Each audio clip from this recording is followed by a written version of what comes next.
বানে আতংকৰ পৰিৱেশ সৃষ্টি কৰিছে মানুহ জ্বলাকলা খাইছে আমি সেই মুহূৰ্ততে মাননীয় মুখ্যমন্ত্ৰী কেবিনেট সিদ্ধান্তৰ মৰ্মে প্ৰতিখন জিলাৰ দুজন মন্ত্ৰীক দায়িত্ব দিছে এছেছমেণ্টৰ কাৰণে যি ফ্লাডত যি পোষ্ট এফেক্ট হ'ল যিখিনি ক্ষতি হ'ল এছেছমেণ্টৰ কাৰণে ঠিক তেনেধৰণে মোক বাক্সা জিলাতে দায়িত্ব দিয়াত মই আজি ইয়াতে এখন প্ৰায় 18টা ডিপাৰ্টমেণ্টৰ বিষয়াসকলক লৈ ইয়াত DC আছে আৰু এজন আমাৰ বিষয়া আদিল খান তেওঁ কমিশনাৰ ছেক্ৰেটাৰী ট্ৰান্সপৰ্টৰ তেখেতকো দায়িত্ব দিছে গভৰ্ণমেণ্ট অফিচাৰ হিচাপে আৰু মই নিজে মন্ত্ৰী হিচাপে ইয়াতে দায়িত্ব দিছে এছেছমেণ্টৰ কাৰণে এই যিমান ডেমেজ হ'ল বানপানীটোত যিমানখিনি ডিপাৰ্টমেণ্টৰ পৰা সঠিকভাৱে যাতে ক্ষতিপূৰণটো পায় আৰু যিখিনি আমি ডিপাৰ্টমেণ্ট PWA হওক বা ৱাটাৰ ৰিচোৰ্চেই হওক বা অন্যান্য এডুকেশ্যনেই হওক যিমানবোৰ ডিপাৰ্টমেণ্টৰ যিখিনি ক্ষতি হৈছে সেইখিনি যাতে আমি ইমিডিয়েট কম্পেনচেশ্যন দিব পাৰোঁ তাৰ কাৰণে আমি আজি এখন এটা আমি এছেছ কৰিছোঁ আৰু আমি ফিল্ডত যাম এতিয়া আমি ক'ৰবাত দলং ভাগিছে আমি ফিল্ডত গৈ চাম আৰু ক'ৰবাত ৰাস্তা ভাগিছে ফিল্ডত চাম আৰু ক'ত ঘৰ দুৱাৰ ভাগি উটুৱাই লৈ গৈছে সেইখিনিও আমি যিটো গভৰ্ণমেণ্টৰ পৰা পইচা দিব লাগে হাকা দিব লাগে RG ফাণ্ড ৰিহেবিলিটেশ্যন গ্ৰাণ্টটো আমি ইমিডিয়েট এমাহৰ ভিতৰত দিব লাগিব ইয়াত 15 দিনৰ ভিতৰত আমি ছাৰ্ভে কৰি শেষ কৰিব লাগিব আৰু এমাহৰ ভিতৰত তেওঁলোকে বানপানী হোৱাৰ এই পইচাটো ক্ষতিপূৰণটো পাব লাগিব আমি তেনেধৰণে বিষয়াসকলক চাৰ্কুল অফিচাৰসকলক তাৰ যিটো চাৰ্কুল লেভেলত এটা টাস্ক ফ'ৰ্চ হ'ব তাতে লাইন ডিপাৰ্টমেণ্টৰ সকলো বিষয়াই বহি প্ৰপ'জেলবিলাক ডিষ্ট্ৰিক্টলৈ আহিব য'ত DDMA হ'ব ডিষ্ট্ৰিক্ট ডিজাষ্টাৰ মেনেজমেণ্ট অথৰিটি তাত পাছ কৰাৰ লগে লগে গভৰ্ণমেণ্টে এপ্ৰুভ কৰিব আৰু লগে লগে টকা দি এৰি দিব DC অফিচত আৰু লগে লগে বেনিফিচিয়াৰীয়ে online DBT direct beneficiary transfer ছিষ্টেমত একাউণ্টত পইচা সোমাই যাব আমি টকা ৰাখিছোঁ আমি আগতে বান নহয় আগতেই GR বুলি কয় এটা ফাণ্ড আমি এৰি দিওঁ আৰু RG বুলি কওঁ ঘৰ দুৱাৰ ভাগিলে ধুমুহাত ভাগিলে বা বানপানীত লৈ গ'লে এটা RG ফাণ্ড থাকে RGও তাত ভাগ আছে ফায়াৰ জ্বলিলে তাৰো এটা হেড থাকে যাতে এটা আৰু ফায়াৰ নহয় আৰু এতিয়া যদি আপোনাৰ অন্যান্য যিবিলাক ডেমেজ আছে ষ্টৰ্মৰ এটা হেড থাকে ফ্লাডৰ এটা হেড থাকে এনেকৈ ধৰণে গোটেইকেইটা হেডতে আমি মিলাই পইচা দিওঁ গতিকে এইখন বাক্সা জিলাতো পইচা যথেষ্ট GR পইচা আছে ছাফিচিয়েণ্ট এতিয়া মই মিটিঙত কৈছোঁ যে আমি আকৌ বানপানী হ'লেও খোৱা বোৱা ক্ষেত্ৰত যাতে কোনো নাটনি নহয় তাৰ কাৰণে পইচা আছে খালি RGটো আৰু অলপ পইচা লাগিব আমি হিচাপ কৰিছোঁ কিমান পইচা লাগিব আমি এটা অনুমানিক পইচা দি থওঁ 1 কোটি 2 কোটি এনেকৈ সেই টকাটো যোৱা নমিলে তাৰ অভাৰ আৰু কিমান পইচা দৰকাৰ হ'ব সেইটো কৈ দিলে আমি লগে লগে আমি আমাৰ DC ৰেভিনিউ ডিপাৰ্টমেণ্টে ডিজাষ্টাৰ মেনেজমেণ্টে আমি লগে লগে আকৌ সেইটো পইচা আমি চিলেক্ট কৰি আপুনি উইদাউট হেৰিত আমি দি দিওঁ DC অফিচত তথ্যটো এতিয়া ছাৰ্ভে চলি আছে এতিয়া যথেষ্ট টকা পইচা খৰচ হ'ব আমি এটা হিচাপ মই কৰিছিলোঁ প্ৰায় 150 কোটি টকা যে ফুল্লি ডেমেজ যিমান হৈছে 1500 ঘৰ 15,000 নহয় ফুল হৈছে 15,000 ফুল্লি ডেমেজ হৈছে অসমত এতিয়ালৈকে হিচাপ হোৱা মতে প্ৰায় 1 লাখৰ ওপৰত পাৰ্চিয়েল ডেমেজ হৈছে এইটো কম পৰিমাণে এতিয়া 15,000 যদি ঘৰ আমি যদি 95,000কৈ দিবলগীয়া হয় কমতে 150 কোটি টকা প্ৰয়োজন হ'ব অকল এটা হেডৰ কথা কৈছোঁ মই অকল ঘৰ যিবিলাক উটি লৈ গ'লে ফুল্লি ডেমেজ হ'লে আৰু পাৰ্চিয়েলিটো আছে আৰু ছেভাৰলিটো মানে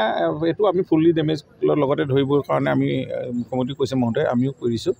তেনেধৰণে এটা এছেছমেণ্ট হৈ আছে ৰাস্তা কিমান ভাগিছে ৱাটাৰ ৰিচোৰ্চত কিমান মথাৰি ভাঙি গ'ল মথাৰিখিনি যিখিনি এইবাৰ নতুনকৈ বনাব যিকেইটা মথাৰি ভাগি গ'ল সেইকেইটা বনাব এইবাৰ ফুল যাতে আকৌ ভৱিষ্যতে ভাঙিব নোৱাৰে এই লগে লগে আমি টকা অনুমোদন দি দিম আৰু এইবাৰ আমি টেণ্ডাৰ কৰা প্ৰচিডিউৰ নহয় এনেকুৱা ডিজাষ্টাৰ টাইমত ৰেপুটেটেড যিবিলাক কণ্ট্ৰেক্টৰ পেনেল বনাব পেনেলৰ যোগেদি যি কাম সময়মতে কৰে ভাল কোৱালিটি কাম কৰিছে সেইবিলাকক আমি ডাইৰেক্ট কাম দি দিয়া এটা চৰকাৰে চিন্তা কৰি আছে তেনেধৰণে হ'ব টেণ্ডাৰ কৰা আকৌ টাইম লয় এইবিলাকে এনেকুৱা ডিজাষ্টাৰ টাইমত আমি এইবিলাক যদি ডাইৰেক্ট কাম কৰাই দিব পাৰোঁ সেইটো কথা ইতিমধ্যে কেবিনেটতো আলোচনা হৈছে মুখ্যমন্ত্ৰী মহোদয়ে এইটো আগ্ৰহ কৰিছে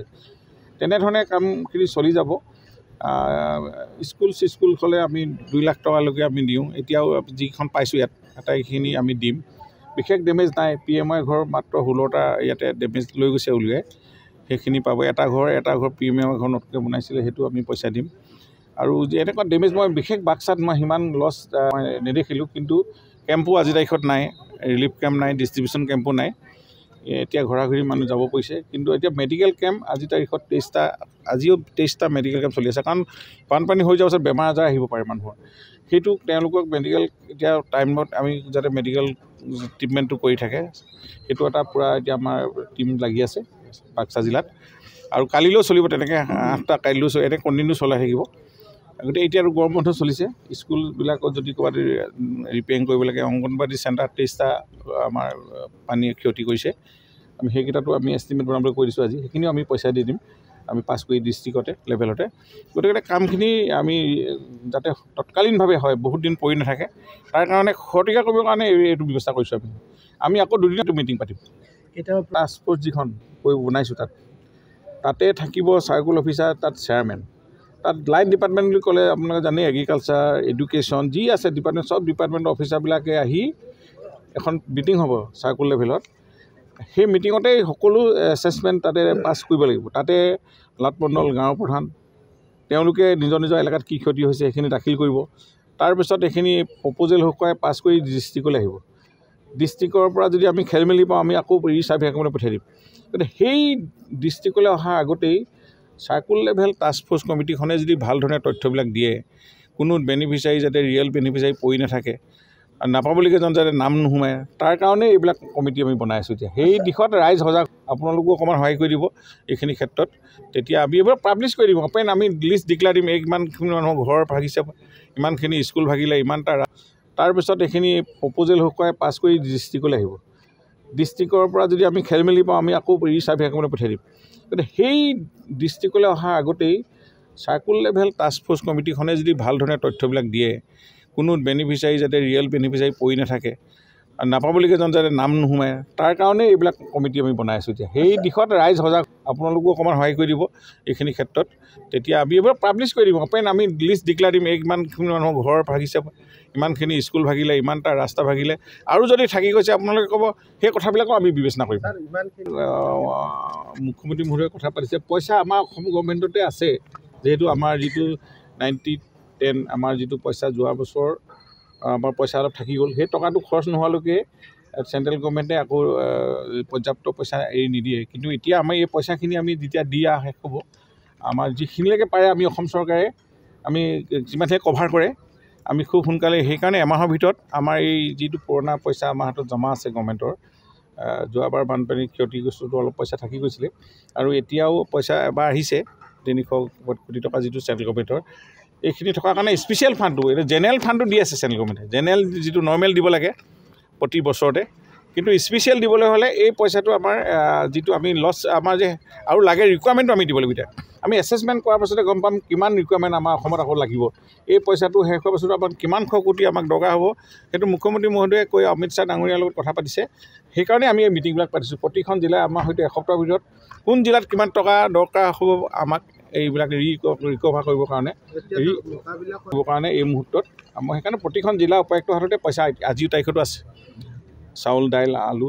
যিখিনি আমি দিব লাগে দিবৰ কাৰণে আমাৰ পশু খাদ্য হওক অন্যান্য এইখিনি